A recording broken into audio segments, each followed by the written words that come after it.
Hello बच्चों, मैं शिखा learn smart with Ashok बकारिया के चैनल पे आपका वेलकम करती हूँ।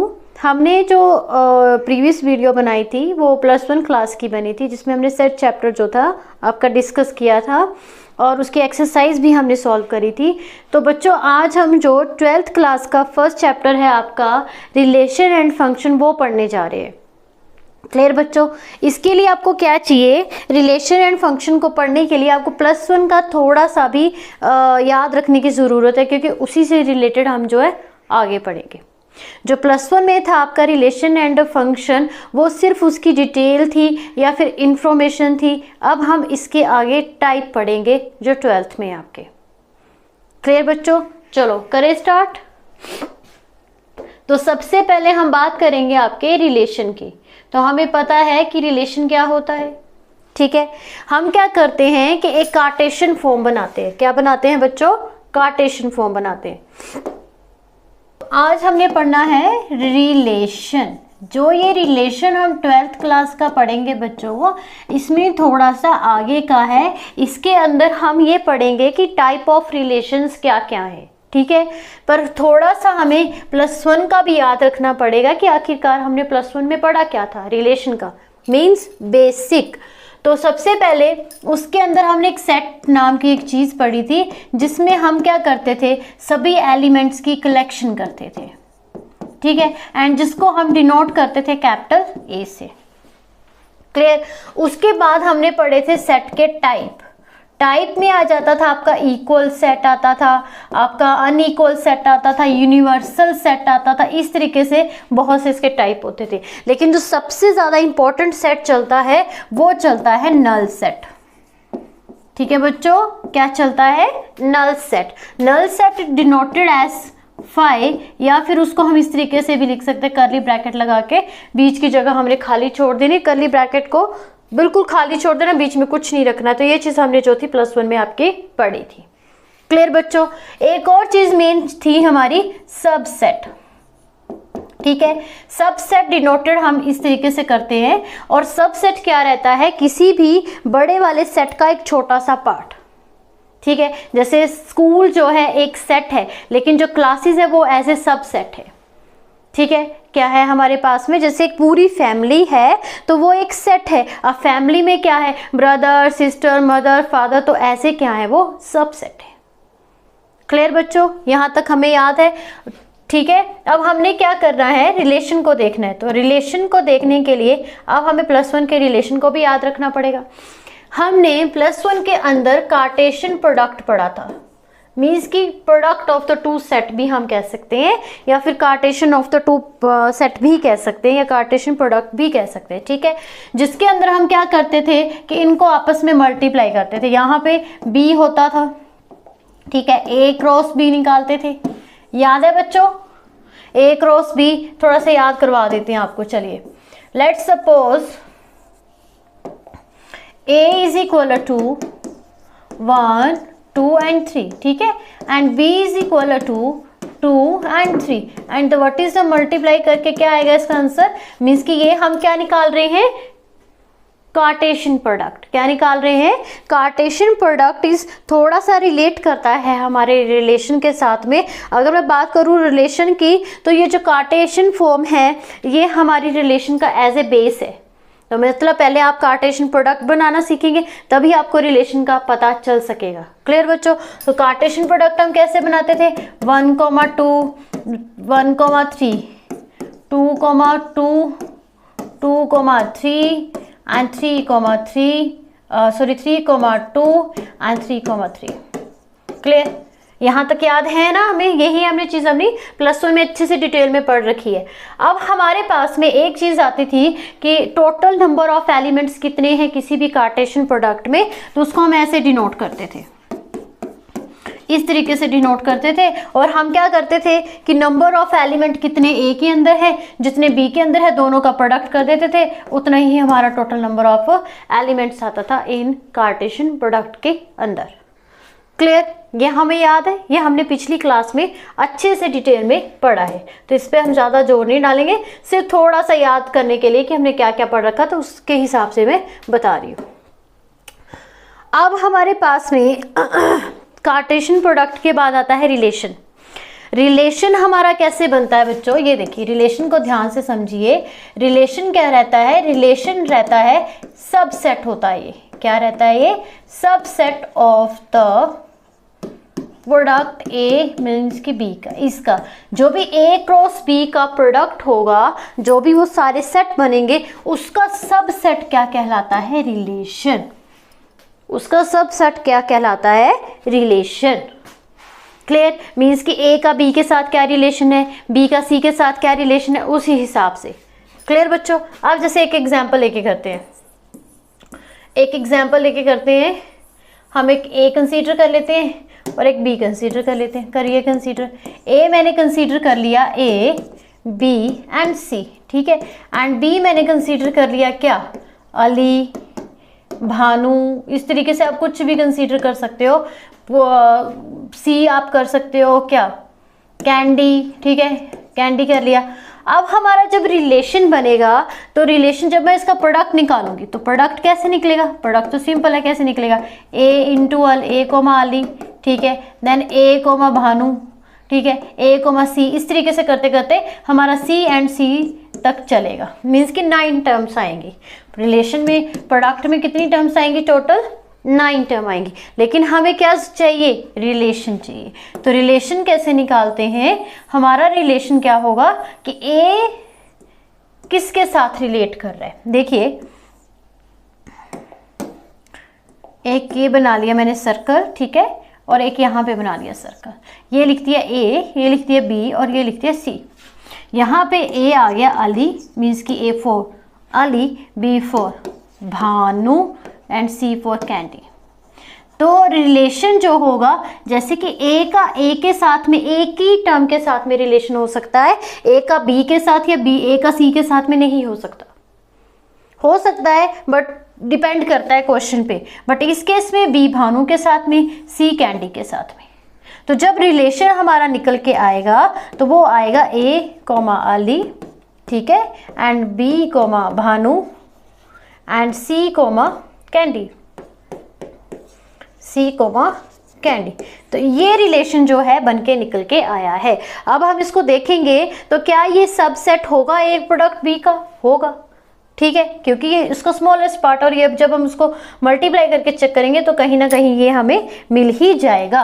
अब हमने रिलेशन निकाला है आर, रिलेशन विद बी, इसको लिखते हैं इस तरीके से, ठीक है। रिलेशन को कैसे लिखेंगे कि ए का रिलेशन किसके साथ में है, बी के साथ में है, and is the subset of A cross B. Clear बच्चों, ठीक है, ए क्रॉस बी। तो ए क्रॉस बी जो होगा हमारे पास में प्रोडक्ट होगा, या फिर दो कार्टेशियन प्रोडक्ट होगा। क्लियर, आ गया या थोड़ा सा। अब आगे चलते हैं। नेक्स्ट देखिए, अब हमने जो 12th में पढ़ना है, हमें तो 12th का पढ़ना है, +1 का सिर्फ हम थोड़ी सी रिवीजन के लिए पढ़ रहे थे कि हमने उसमें पढ़ क्या क्या रखा था। ठीक है बच्चों, अब हमने रिलेशन सीख लिया है कि रिलेशन कैसे निकालते हैं।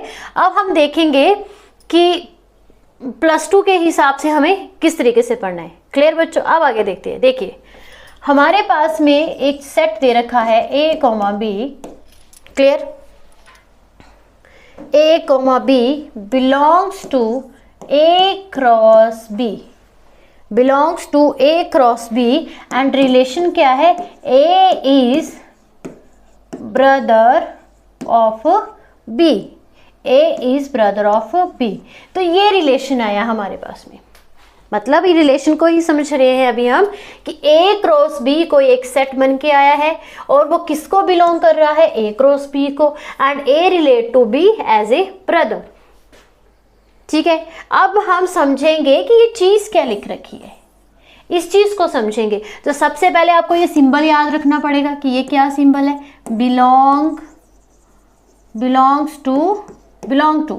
बिलोंगिंग टू या बिलोंग्स टू। ठीक है, अब बिलोंग्स टू का क्या मीनिंग है, बिलोंग्स टू का ये मीनिंग है कि जैसे एक आपका 12th तक का स्कूल है, ठीक है, स्कूल के अंदर 9th क्लास भी है, 8th क्लास भी है, तो 9th class belonging to 12th class का जो स्कूल है, पूरा स्कूल है, मीन्स कि उसका पार्ट है, उसका पार्ट है। इसका मीनिंग क्या है कि ए जो बी मैंने निकाला है वो ए क्रॉस बी का ही पार्ट है। And where A and B क्या है, ए एंड बी कोई दो सेट है और उसका हमने कार्टेशियन प्रोडक्ट निकाल के रखा है जिसके अंदर कहीं ना कहीं ए कोमा बी भी आ रहा है।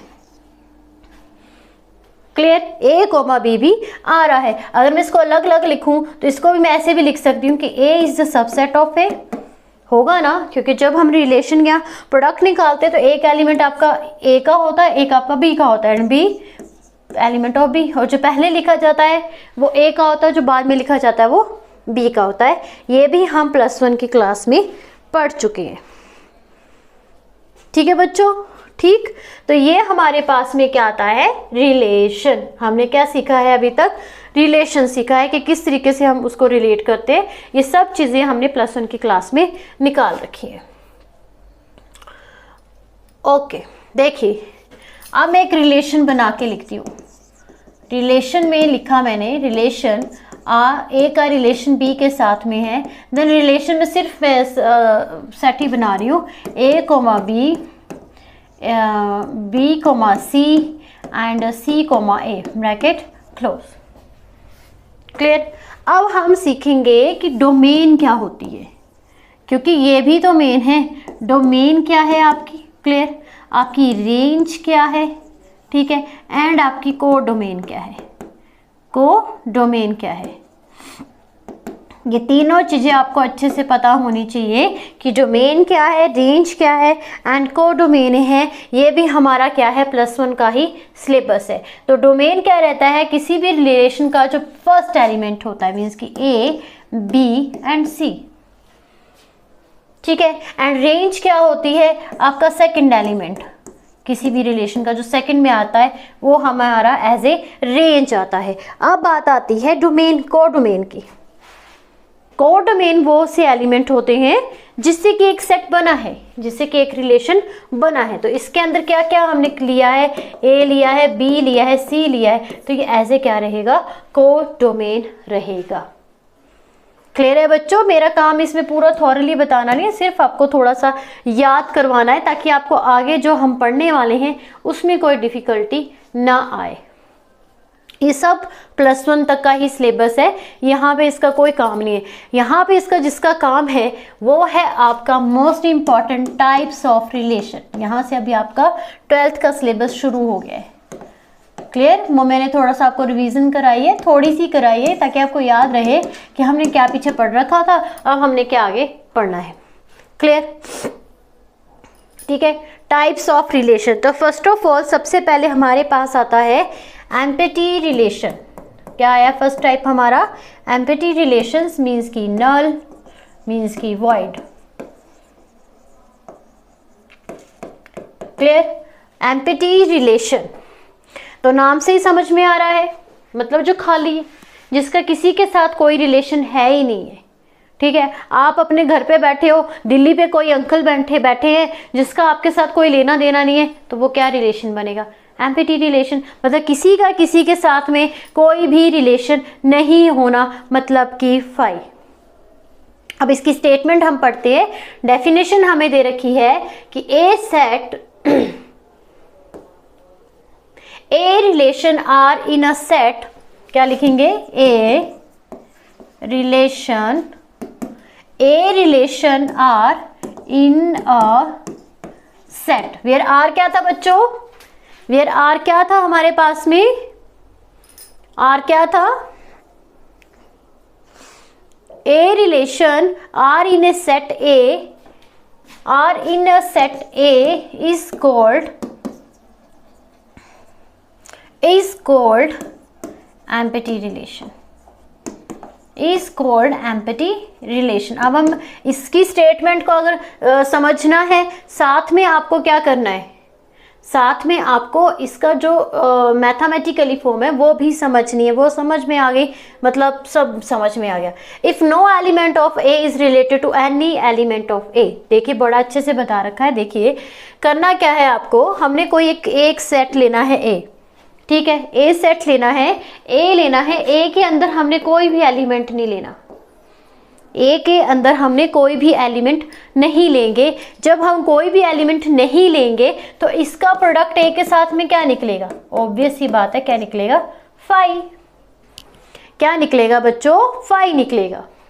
ठीक है, तो दोनों का प्रोडक्ट क्या निकलेगा? फाई निकलेगा। तो इसका मीनिंग ये हुआ कि phi is a subset of A cross A. लिख सकते हैं, ऐसे हम लिख सकते हैं। ठीक है, कुछ नहीं है, एम्पटी रिलेशन से ही आपको पता चल रहा है कि किसी सेट के अंदर कोई भी एलिमेंट नहीं है और उसका उसी के साथ में प्रोडक्ट निकालना है। The answer is always is equal to phi. It means कि phi is the subset of A cross A and R is equal to means relation. ठीक है, क्या रिलेशन बना? रिलेशन ये बना कि phi is the subset A cross A. आपको ये याद रखना है, एम्पटी से सीधा कि फाई याद रखना है आपको। क्लियर बच्चों, यहां तक समझ में आया आपको कि एम्पटी रिलेशन हमारे पास में क्या है कि phi is the subset of R cross A cross A cross A. ठीक है, एंड ए क्या है हमारे पास में? लेट ए क्या है? ए कोई भी खाली सेट है जिसके अंदर कोई भी एलिमेंट नहीं है, तो ये मल्टीप्लाई करके क्या बनाएगा? आंसर आएगा फाई। तो इसका मतलब कि phi is the subset of A cross A is called the empty relation. याद रहेगा बच्चों कि a relation R in a set A is called empty relation if no element in the set of A. ठीक है, ठीक, कि हम एक रिलेशन को एम्पटी कब बोलेंगे? तब बोलेंगे जब हमारे पास में ए के अंदर नो एलिमेंट है, कोई भी एलिमेंट नहीं है। तो ये सेट जो हमारा रिलेशन जो बन के आएगा वो बन के आएगा एम्पटी रिलेशन। क्लियर बच्चों? चलिए नेक्स्ट डेफिनेशन देखते हैं। नेक्स्ट डेफिनेशन हमें दे रखी है यूनिवर्सल रिलेशन। क्या दे रखी है? Universal relation. अब यूनिवर्सल से आपको साफ पता चलेगा, यूनिवर्सल मीन्स कि आपने सेट में पढ़ा था जिसके अंदर सभी सेट आ जाते थे, जो सबसे बड़ा होता था। सभी सेट आ जाते थे, जो सबसे बड़ा होता था उसको हम ऐसे क्या कहते थे? यूनिवर्सल सेट कहते थे। ठीक है बच्चों, तो अब हम इसी की डेफिनेशन पढ़ेंगे कि a relation R in a set A is called the universal set if A is universal. If A is universal means कि ए का हर एक एलिमेंट दूसरे ए के साथ में क्या कर रहा है? रिलेट कर रहा है। ठीक है, ए का हर एक एलिमेंट दूसरे एलिमेंट के साथ में रिलेट कर रहा है। जैसे कि यहाँ पे मैं बात करती हूँ आपकी, मैंने ये बना लिया रिलेशन का, तो 1 2 3 एंड 4 एंड 5। ठीक है, एंड 1 2 3 4 एंड 5 मीन्स कि ए इसका एलिमेंट इसके साथ रिलेशन है, 2 का 2 के साथ में, 3 का 3 के साथ में, 4 4 का साथ, 5 5 का साथ में, मीन्स खाली कुछ नहीं बचा, खाली कुछ नहीं बचा। तो ये जो रिलेशन बनेगा ये बनेगा हमारा यूनिवर्सल रिलेशन। ठीक है, कि a set A relation R in a set A is called universal relation if each element of A is related to the every element of the set A। ठीक है, कब यूनिवर्सल होगा? जब हमारे पास में A का हर एक एलिमेंट दूसरे एलिमेंट के साथ में क्या करेगा? रिलेट करेगा। क्लियर? ठीक है बच्चों, तो इसको हम रिलेशन को किस तरीके से लिखेंगे कि R is equal to A cross A। ये रिलेशन आया और बस यही लिखेंगे हम। ठीक है, जिसके अंदर सभी के एक दूसरे के साथ में क्या रिलेट कर रहे थे, तो ये हमारा यूनिवर्सल आ गया। क्लियर बच्चों, यहाँ तक समझ में आया? तो 2 सेट हमने पढ़े हैं, एम्पटी एंड सेकंड पढ़ा है आपका यूनिवर्सल रिलेशन। एम्पटी रिलेशन में हमने ये पढ़ा है कि if no element in the set A, it means कि एम्पटी रिलेशन का रिजल्ट हमारे पास में आएगा। क्लियर बच्चों, आगे लिखा रखा है कि both the empty and universal relation are some time called trivial relation, भी इसको हम कहते हैं। ठीक है बच्चों, क्लियर? चलें आगे चलते हैं।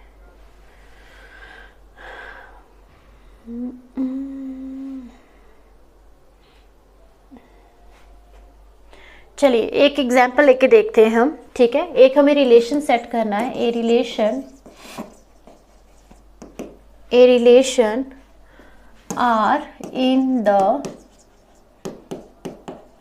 सेट 1,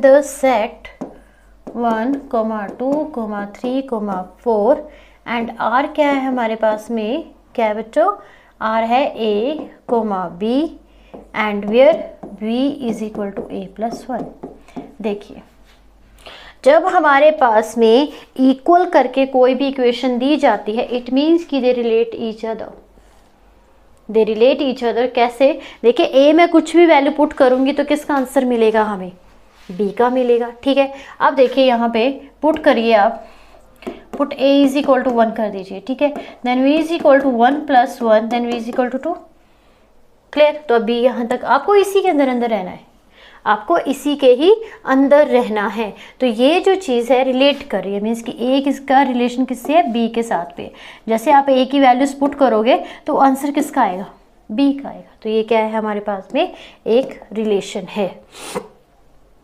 ठीक है, अब हम थोड़ा सा आगे चलेंगे, जो हमारे इम्पॉर्टेंट है इसके अंदर 12th के अंदर, इक्विवेलेंस रिलेशन। क्या है बच्चों, इक्विवेलेंस या इक्विवेलेंट भी कहते हैं इसको, इक्विवेलेंट रिलेशन। इक्विवेलेंट रिलेशन करने के लिए हमें 3 तरह के रिलेशन को फुली फिल करना पड़ेगा। जब कोई भी रिलेशन ये 3 चीज़ों को कंप्लीट करेगा, इट मीन्स कि the given relation is equivalent relations. ठीक है, सबसे पहले आता है आपका रिफ्लेक्सिव। क्या आता है बच्चों, रिफ्लेक्सिव। ठीक है, सेकंड नंबर पे आता है आपका सिमेट्री। सिमेट्री समझते हैं ना हम, सिमेट्री क्या होगा, ए बी बी ए सी ए सी ए, इस तरीके से जो चलते हैं। ठीक है, ट्रांजिटिव। ठीक है, ये भी हमारा थर्ड पार्ट है। तो जब ये रिलेशन तीनों बन के निकलेंगे, जब आप एक रिलेशन लिखोगे वो रिफ्लेक्सिव भी होगा, आपका सिमेट्रिक भी होगा, आपका ट्रांजिटिव भी होगा, इट मीन्स कि given relation is equivalent relation. ठीक है, तो अब हमें सबसे पहले क्या समझना पड़ेगा, रिफ्लेक्सिव रिलेशन, क्योंकि reflexive relation, symmetric relation, transitive relation तो हमें नाम से तो पता चल चुके कि 3 तरह के ऐसे रिलेशंस होते हैं, बट होते कहाँ पे हैं, कैसे होंगे, वो अभी हम सीखेंगे। क्लियर बच्चों, चले आगे। ठीक, पहला आता है हमारे पास में रिफ्लेक्सिव। क्या आता है बच्चों, रिफ्लेक्सिव। ठीक है, reflexive relation. A relation is a relation R in a set is called reflexive relation if A, A, ठीक है, and belongs to R and for every, ठीक है, फॉर एवरी भी लिखते हैं या फॉर ऑल भी लिखते हैं, तो फॉर ऑल भी लिख सकते हो आप, ए बिलोंग्स टू ए। ठीक है, ये सिंबल किसके लिए होता है, फॉर ऑल के लिए। ठीक है बच्चों, अब समझेंगे स्टेटमेंट क्या लिखी है, क्योंकि जब तक ये ही हमें समझ में नहीं आएगी तो रिफ्लेक्सिव का पता कैसे चलेगा। ठीक, देखिए इससे आपको काफ़ी हद तक पता चल रहा है क्या है ये, ए एंड ए, और वो किसके अंदर होना चाहिए, ए के अंदर होना चाहिए। क्लियर, देखिए मैं एक सेट बना रही हूँ, मैंने एक रिलेशन बनाया यहाँ से यहाँ तक का। ठीक है, पहले लिखा मैंने 1, 1, 2, 2, 3, 3 एंड 4, 5 एंड 5, 6। ये मैंने क्या बनाया, एक रिलेशन बनाया। ठीक है, रिलेशन बनाया। अब रिलेशन बनाने के बाद में मैंने देखा कि ए के एलिमेंट क्या होंगे बच्चों, 1, 2, 3, 4 एंड 5, और इसी तरीके से जो बी, अभी हर किसी का रिलेशन हम ए के साथ भी आप निकाल सकते हो, जैसे कि ए के साथ नहीं निकाल सकते हो आप, ए का ए के साथ भी निकाल सकते हो। चलो बी भी कंसीडर कर लेते हैं, बी आ जाएगा 1, 2 एंड 3 एंड 4 एंड 5 एंड 5 नहीं, सॉरी 4 नहीं आएगा, 5 एंड 6, बट बी नहीं होता है, ए और ए का ही होता है, तो इसको लिखने की ज़रूरत नहीं, लिखना गलत है, नहीं लिखेंगे इसको हम। ठीक है, अब समझिए, आपको चेक क्या करना है, ये एक रिलेशन है, ये एक मेरे पास में मैंने एक रिलेशन पूरा लिख दिया है। अब आपको चेक करना है कि क्या ये रिफ्लेक्सिव है। रिफ्लेक्सिव हमारे पास में कब होता है, जब मैं क्या करूँगी, 1 पुट करूँगी और मेरा आंसर फिर से क्या आएगा, 1 आएगा। 2 पुट करूँगी तो मेरा आंसर क्या आएगा, 2 आएगा। जैसे कि अगर मैं शीशे में देखूं तो मुझे कौन दिखेगा, मैं ही दिखूंगी, ठीक है। तो उसी तरीके से 1 1 2 2 3 3 ये जो है इस सेट के अंदर है। इट मीन्स कि ये क्या शो कर रहे हैं, रिफ्लेक्सिव रिलेशन शो कर रहे हैं। अब दूसरी बात ये कि रिफ्लेक्सिव रिलेशन के लिए ज़रूरी नहीं है कि सारे के सारे आपने वही इकट्ठे करके लिखने हैं। ये एक रिलेशन है, इसके अंदर कुछ भी आ सकता है, जैसे मर्जी आप इसको रिलेट कर सकते हो, 6, 5, 5, 6, 6, 6, कुछ भी। आपको रिफ्लेक्सिव के लिए सिर्फ ये चेक करना है कि कुछ सबसेट या कुछ एलिमेंट्स हमारे रिफ्लेक्सिव की तरह होंगे। इट मीन्स कि गिवन रिलेशन क्या है, रिफ्लेक्सिव शो कर रहा है। क्लियर? क्या करना है आपको, ये कंफ्यूज नहीं होना है कि यहाँ पे हम अगर ये सिर्फ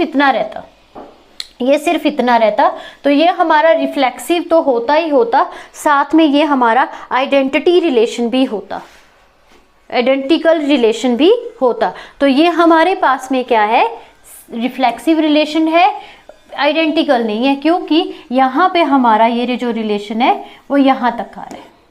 मेरी बात समझ में आ रही है बच्चों?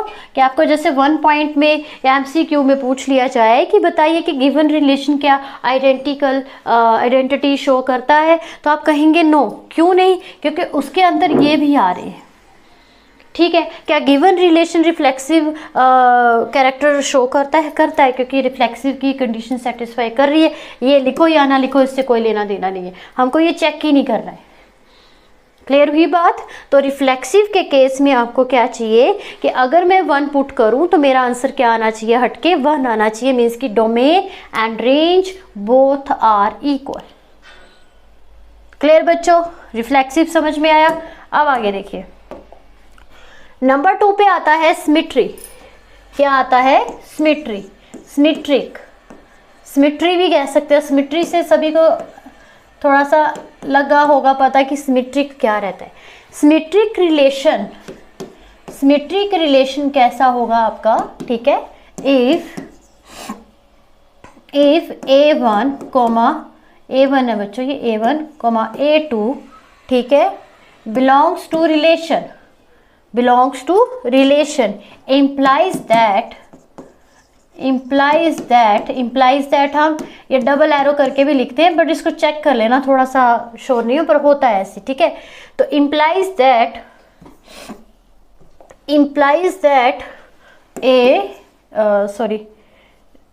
ए तो लिखा नहीं मैंने, 2 लिख दिया, A2, A1 and for all, ये भी ऑल्सो आपका बिलोंग कर रहा है रिलेशन को, एंड फॉर ऑल कि A1 and A2 belongs to A। Again अब थोड़ा सा डिफरेंट आ गया। अब हमारे पास में रिलेशन बना लेते, चलिए कोई झूठा सा रिलेशन बना लेते, कुछ भी रिलेशन बना लिया। रिलेशन में मैंने लिखा 2, 3, 3, 4 एंड 3, 2 एंड 1, 1, ये मैंने रिलेशन लिख लिया। क्लियर? कुछ भी सपोज कर सकते हो आप, आपको समझना है कि सिमेट्रिक कब होगा। सिमेट्रिक रिलेशन हमारे पास में तब होगा जब इस तरीके की कंडीशन बनेगी बच्चों, जहां पे A1 और A2 भी होगा और A2 और A1 भी होगा, जस्ट लाइक दिस, ऐसे करके 2, 3 एंड 3, 2। तो क्या ये रिफ्लेक्सिव है? यस, रिफ्लेक्सिव है, क्योंकि यहाँ पे 1, 1 भी है। क्या ये सिमेट्रिक है? सिमेट्रिक भी है, क्योंकि 2, 3 है एंड 3, 2 भी है। तो ये सिमेट्रिक भी है और रिफ्लेक्सिव भी है, ठीक है। रिफ्लेक्सिव के केस में आपने क्या देखना है कि जैसे 1, 3 लिखा मैंने रिलेशन में एंड 3, 1 भी होना जरूरी है। जब इस तरीके की कंडीशन आपके एक रिलेशन में दी गई होगी, चाहे थोड़े से स्टेप छोड़ के दूर करके लिखी होगी, बट ये दी होगी, तो इसका मतलब कि ये रिलेशन जो है सिमेट्री शो करता है। ये रिलेशन क्या है? सिमेट्रिक रिलेशन है। चला पता बच्चों? ये देखिए, ये ध्यान से समझिएगा, 12th के केस में ये आपको पेपर में पूछा जाएगा। जो पहले मैंने बताया था वो सिर्फ आपको हल्की सी एक इंट्रो थी, या फिर थोड़ा सा रिमाइंड करने के लिए कि क्या क्या आपने पढ़ा रखा था उसके बारे में। मेन तो आपका यहीं से शुरू होता है, reflexive, symmetric and transitive. For the 12th के लिए जो भी HP बोर्ड के बच्चे हैं उनके लिए, हिमाचल प्रदेश के। क्लियर बच्चों?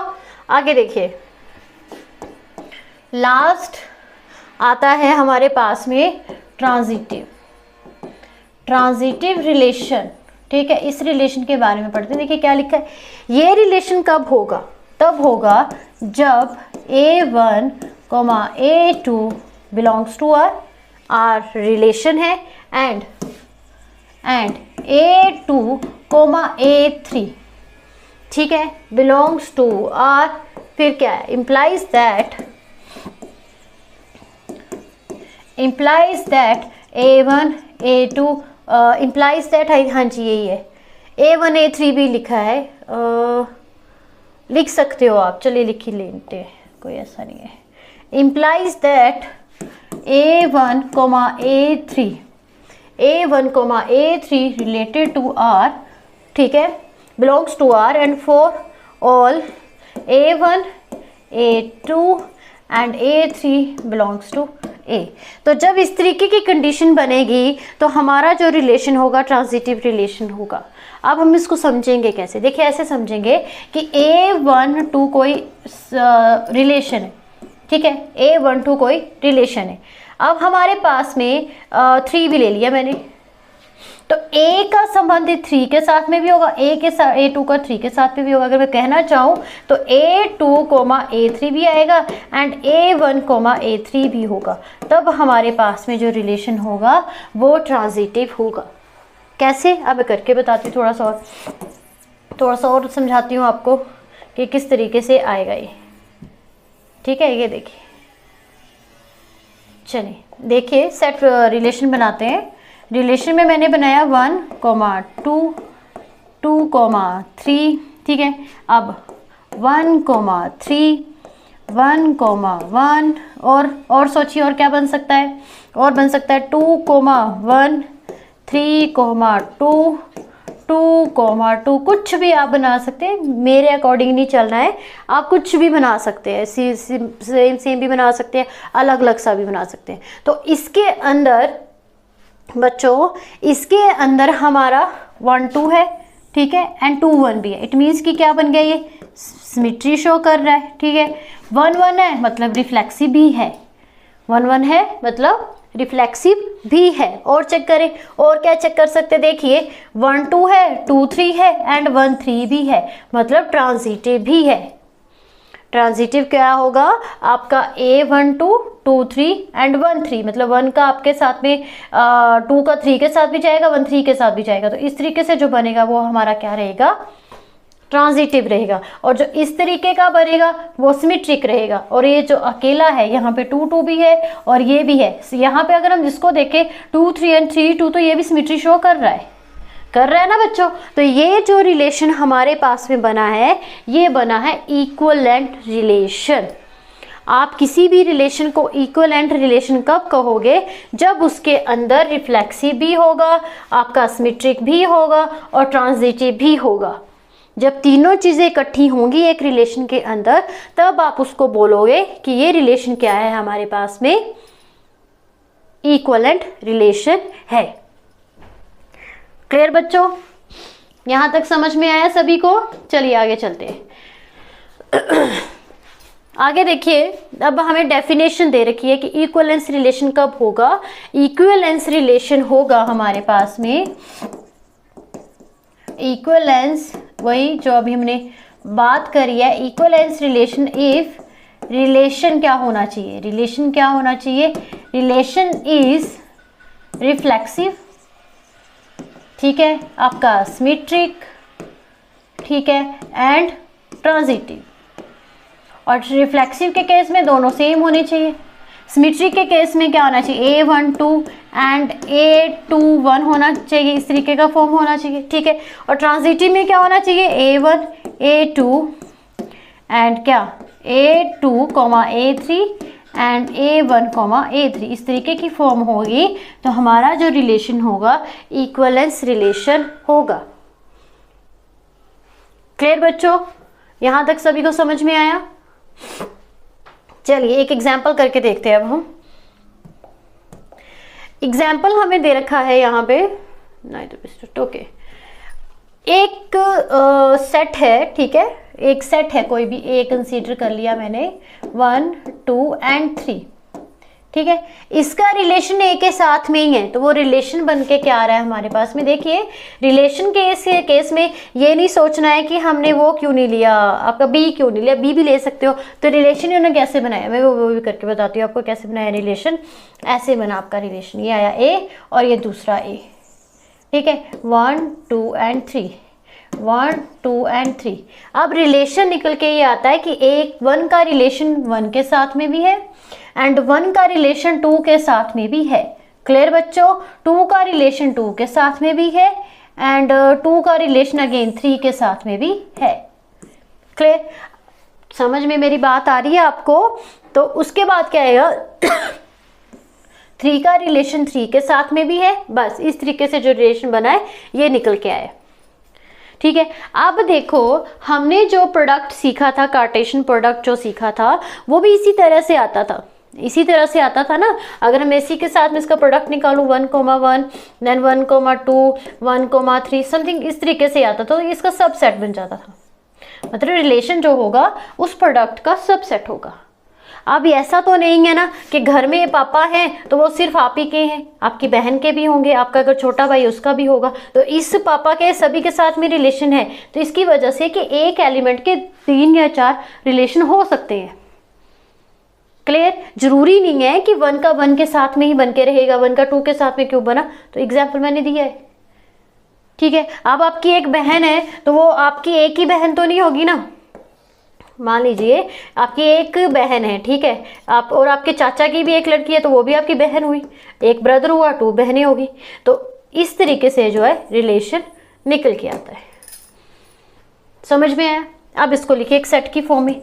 रिलेशन इज इक्वल टू 1,1 था, 1 का 1 के साथ भी था, 1 का 2 के साथ में भी था, 2 का 2 के साथ में था, 2 का 3 के साथ में था और 3 के साथ, बस ये था। क्लियर, ये रिलेशन हमारे पास में निकल के आया है। अब हमसे पूछा गया है कि शो करिए कि रिलेशन जो है रिफ्लेक्सिव है। क्या है, रिफ्लेक्सिव है। रिफ्लेक्सिव है बट ना तो ये सिमेट्रिक है ना तो ये ट्रांजिटिव है, सिर्फ रिफ्लेक्सिव है। तो रिफ्लेक्सिव है बच्चों, देखिए जरा ध्यान से। रिफ्लेक्सिव के केस में हमें क्या चाहिए, a, a चाहिए। तो क्या कहीं पे इस तरीके की फॉर्म बन रही है, बन रही है 1,1 2,2 3,3। तो यस, ये जो रिलेशन है रिफ्लेक्सिव है। तो बच्चों हमने देखा कि रिफ्लेक्सिव कैसे निकालते हैं, ट्रांजिटिव कैसे निकालते हैं। सिमेट्रिक हम पहुंचे थे, वो थोड़ा सा खराबी आ गई थी तो वो भी नहीं है, ठीक है।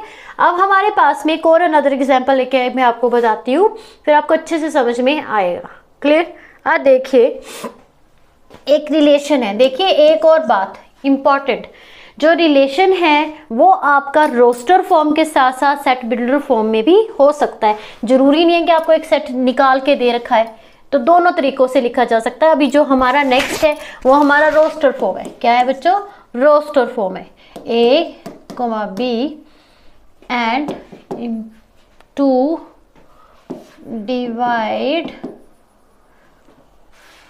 डिवाइड्स A माइनस B, इस तरीके से एक रिलेशन है एंड Z है, ठीक है, सेट ऑफ Z है, इंटीजर्स है आपके।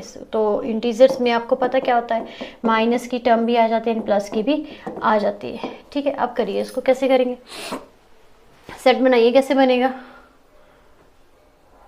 बनाइए, सोचिए थोड़ा सा कैसे बनेगा, ठीक है।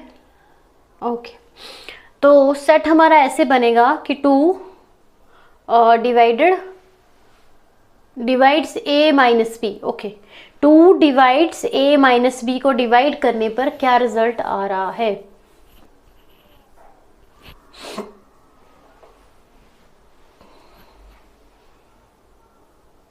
ओके, थोड़ी सी स्टेट ये ना शीतल कैंसिल कर देना सारा, ठीक है।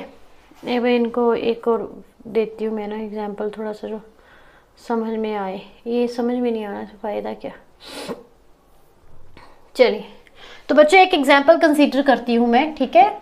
आर क्या है, रिलेशन है हमारे पास में 1,1 3,4 अगेन 4,4 फिर 4,3 फिर और सोचे और क्या ले सकते हैं हम 3,4, 4,5, ठीक है, 4,5 और सोचिए 2,2। इस तरीके से मैंने क्या बना लिया, एक रिलेशन बना लिया, ठीक है। अब हम इसको क्या प्रूव करेंगे कि ये रिलेशन क्या है, इक्वलेंट है। इक्वलेंट कब होगा, जब ये रिफ्लेक्सिव होगा, जब ये सिमेट्रिक होगा और जब ये ट्रांजिटिव होगा। तो रिफ्लेक्सिव के केस में क्या चाहिए आपको, 1, 1 या 2, 2 या 3, 3 इस तरीके का चाहिए। तो है ना, क्या है 1,1 एंड 2,2 एंड 4,4, मतलब ये रिलेशन क्या है, रिफ्लेक्सिव है। दूसरा आता है सिमेट्रिक। सिमेट्रिक में क्या बनेगा आपका, जिसमें क्या बनेगा, सिमेट्रिक में क्या बनता है 3,4 एंड 4,3, तो सिमेट्रिक भी है। अब आता है लास्ट ट्रांजिटिव। ट्रांजिटिव के केस में क्या था, A1, A2, A3 and A1, A3, तो वो बन तो रहा है, देखिए कहाँ पे, यहाँ पे 3, 4 एंड 4, 5 बन रहा है, ठीक है, 3, 4 एंड 4, 5, बट 3, 5 नहीं बन रहा है, तो वो आप लिख सकते हो यहाँ पे एक ऐड करने के लिए 3, 5 भी बन रहा है, ठीक है। तो ये क्या है हमारे पास में 3,4, 4,5 एंड 3,5, तो क्या है, ये इक्विवेलेंट रिलेशन है। तो बच्चों सिंपल सी बात है, आपको ये देखना है कि इक्विवेलेंट रिलेशन या इक्विवेलेंस रिलेशन हमारे पास में कब निकल के आता है, जब हमारे पास में एक रिलेशन क्या हो, रिफ्लेक्सिव हो, सिमेट्रिक हो और ट्रांजिटिव हो, तब इस रिलेशन को हम क्या कहते हैं, इक्विवेलेंट, ठीक है। तो कल जो होगा हम इसकी एक्सरसाइज को सॉल्व करेंगे और एक्सरसाइज से कुछ क्वेश्चंस उठा के हम करेंगे, देखेंगे कि कितना हमें समझ में आया है, ठीक है। आपने क्या करना है बच्चों, इस वीडियो को लाइक करना है, शेयर करना है, अपने दोस्तों को भी दिखाना है। देखिए जो भी हम 12th का स्पेशली मैथमेटिक्स का सिलेबस करवाएंगे 12th क्लास का, वो आपके बोर्ड के एग्जाम को ध्यान में रख के ही करवाएंगे। अगर किसी बच्चे की किसी कारणवश तैयारी नहीं हो पाई है तो प्लीज़ इस चैनल से जुड़े रहें। आप विश्वास कीजिएगा कि आपका पेपरों से पहले सिलेबस भी ख़त्म किया जाएगा और आपको उस ढंग से पढ़ाया जाएगा कि आपके अच्छे नंबर पेपरों में भी लाए जा सके। तो आज के लिए थैंक यू। आपने इस चैनल को शेयर करना है, सब्सक्राइब भी करना है और इस ऐप को डाउनलोड भी करना है। मिलते हैं नेक्स्ट वीडियो पे। Thank you.